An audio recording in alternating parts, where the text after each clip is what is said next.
you're basically biracial, but you look at it, it looks like you're kind of like a mutt because now you're mixed between cultures.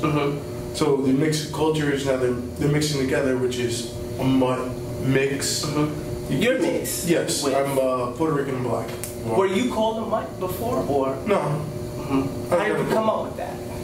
It's just I grew up and I was thinking and I was always looking and I saw two different things always happening.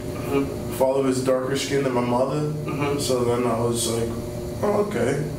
Mixed. I asked my mom what I was. My mom's like, you're mixed. Challenges of being biracial or being mixed is people are going to judge you for who you are. They're going to judge you on how much money you have because it's just them. But they also judge you on how you look. When you look in the mirror, what do you see? I just see myself. Do you see any features that takes after, say, an African American? Do you see any features that take after a Hispanic? Me, in myself, no. You don't? No.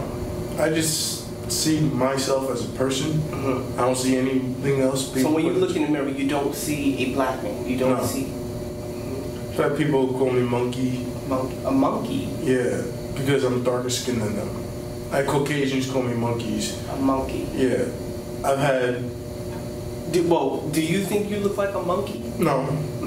So they call... The only reason they called me a monkey was because I was darker skinned than them. I was always bigger than them. And since when we were little, I've always had more hair on my arms than them, and my facial hair grew faster than theirs. So it was considered me a monkey because monkeys grow faster. Monkeys are bigger, they're strong, and so they would always throw these little terms. How old were you? I was in the 5th grade. 5th grade. So when did the teasing, the racism, when did it all begin? Well, it began when I was in elementary school, about 2nd grade. 2nd grade. And you grew up in a predominantly Caucasian neighborhood. What neighborhood was that? I grew up on Long Island. Long Island. I was the only mixed kid there, but I had Hispanics, Caucasians, and I was the only mixed. Were you teased by the Hispanics as well? No, the Hispanics actually accepted me. They accepted you? Yeah, the Caucasians are the ones that, a couple of Hispanics did not accept me. The Caucasians would tease me. 2 or 3 Hispanics would go towards the Caucasian side and start teasing me too. But dominantly I was accepted by all the Caucasians. Well, not Caucasian, I mean all the Hispanics, I'm sorry. What's the worst thing that someone has ever said to you? I've had people call me a nigger. What is your definition of a nigger? Someone who's ignorant. Like, it doesn't only go to blacks. You can go to whites, you can go to Hispanics. Is it a term that you use? Yeah, I do use it when I'm close to when I'm really close to one of my friends. I'll use it. So are you okay with the word being used? Period. By whomever? Certain people I will tolerate it from. Other people I will not. The Caucasians that would call me that, they grew up with that because their parents were afraid to change. Their parents didn't like change, so that's what their parents told them. You see a black person, it's wrong. It's not good. They're going to just steal things from you. It's not true. You say white people can never respect black people. Yeah, because they're always afraid that we're always going to do something to them. So the Caucasians are always scared in the head. They always think, oh, the black person is going to take this from me. The black person is going to do that. It's not the same. Being a black male, everyone thinks the black men or African American men are going to take everything they got. They think the way we got here was we stole everything. We never stole anything. The first African Americans that showed up, they worked hard. They came here as slaves. And when they finally got their freedom, they still worked hard. They were treated disrespectfully. Separation, white-only bathrooms, and you got black-only bathrooms. What's wrong with that picture? What is the racism that's going on today? We have more against Hispanics than blacks today. We have more racism against Hispanics. Because all you hear about is jumping the border, jumping the border, jumping the border. What does that mean? People saw me as a black male. So why do you think that is? Because they saw my father. They saw me going around with my father. So my father's an African American, darker skin tone. So they started just going and saying, "Oh, look at him, he's black." So I got more racism against being black than I did being Hispanic. I see in some cases there is a little bit of jealousy between the different color skin tones.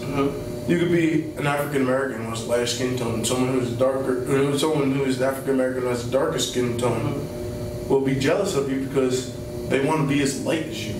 I've been in over 400 fights. 400? Yes. And you are how old? 19. 19. So you've been over 400 verbal fights or? Verbal and physical. Verbal and physical. 400. Over 400. Okay.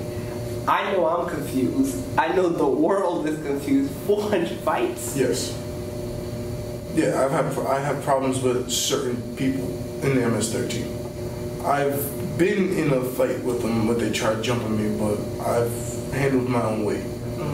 But I was on the bus. I was jumped by girls. What could a guy do by being jumped by females? How many females? It was 5 females. They jumped you? Yeah. Females. And they caught me off guard. So that's what they did. I turned around, paid no mind to them, got up to move away from them. They got up and jumped me. Telling me how I shouldn't be here, I should kill myself, this and that. But I paid no mind. But then they kept throwing things at me. I nicely stopped throwing things. And they didn't get the reaction that they wanted out of me. And then when I started walking away, is when they got pissed off. And they said something about my mother, and then I told about, I'm like, oh yeah, that's why your mother's at my house right now, waiting for me in my bed. And I walked away. And then they came up behind me and jumped on me. I had this one girl who was big jump on my back and pull me back, and the other ones were kicking me, punching me. They were one was actually trying to stab me with a pencil. I was surprised. I'm like, on a bus trying to stab me with a pencil, pissed off, go waste some energy beating a fucking tree with a metal baseball bat, or go for a fucking run, or do this, do that. Something to get my mind off of it. And your animals, right? Yeah, I've also dealt with my animals. I have lizards and snakes I deal with. I use my dogs as another coping mechanism. But even for that, even having all of these animals, you said that was another reason why people would call you a monkey. Yeah, because they think because I have all these animals, people think I'm like a zoo or some stuff. So they always thought, oh, go back to your zoo. Like they would always call me a monkey because, yeah, my house is not the greatest house. What do you mean by that? It's not the best looking house. It's a decent looking house. I don't have things everyone else has. Like what? I'm back into technology. They also because I'm antisocial in some cases. That's why I don't go out. That's why they also call me a monkey. They also call me caveman. It's just, to them, I'm someone that it's an easy target. To them, I'm an easy target. Because antisocial. Because I'm a little bit antisocial and I don't let them basically bother me the way they get to everyone else. Would you consider yourself a reclusive? No. No. How often would you go out?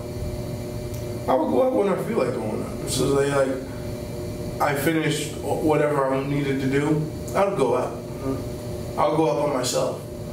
If I went out by myself, I'll go fishing, or I'll go to an arcade and play video games, or I'll go out to a friend's house and spend the day with them. I grew up around Caucasians most 90% of my life, so I've always been attracted to them.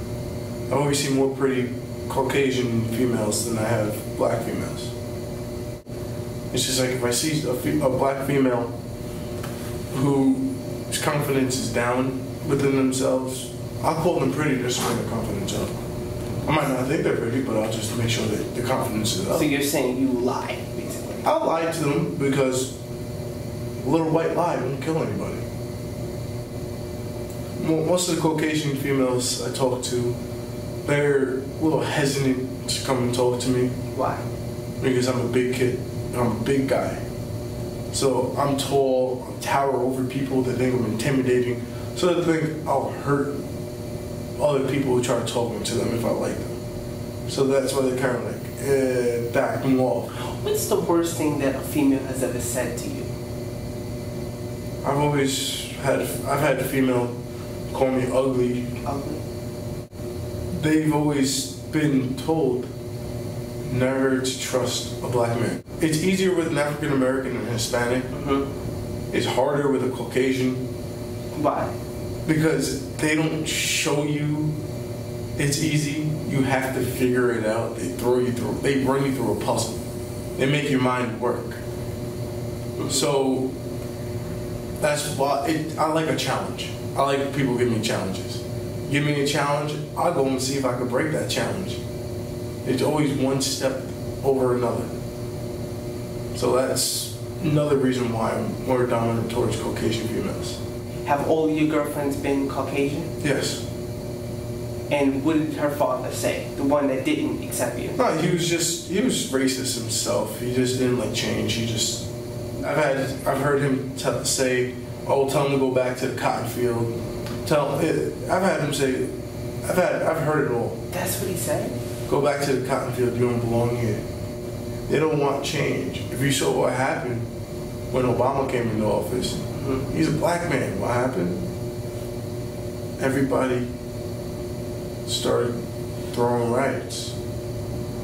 All these riots that you heard and seen on TV from these other states were not blacks. They were Caucasians. I've started trying drugs since I was 7th grade of high school. No, the 7th grade of middle school. And who introduced it to you? I've tried it with my sisters. Sisters. You were in 7th grade? Yeah. And then when did it spawn off into harder drugs? When I started smoking marijuana with my other friends. Mm-hmm. One of my friends laced the weed that we were smoking. I didn't know. So he would lace, like he did it once. And he laced it with what? He laced it with cocaine. Cocaine. And did you know that? I didn't know until after, because my high is usually a mellow high. Mm-hmm. I was a hyper high, and it's never happened to me before. So and did you confront him on it? I confronted him on it. And I made him shit his pants when I confronted him on it because. How did you confront him? It wasn't nice. I threw him up against the wall. I threatened him with his life. And told him next time you do it again, you won't be able to see daylight because I will bury you to the deepest part of the ocean. But after that, you tried cocaine again. Yeah. How many more times? I tried it twice. Just out of curiosity, I tried it twice. Twice. And was it again laced or did you? No, I tried it. You straight up. You sniffed it. Yeah. You sniffed it. I was addicted to Oxycontin, because I snapped my shoulders through the roof plate. I was taking 3 pills at a time. It's like I was out of it. I didn't know what the hell was going on. So since 7th grade? Since 7th grade, I was addicted to drugs until 2 years ago. So you would use the pills every day? Yeah, every single day. I'd take 3 pills. 3 pills a day, or a shot?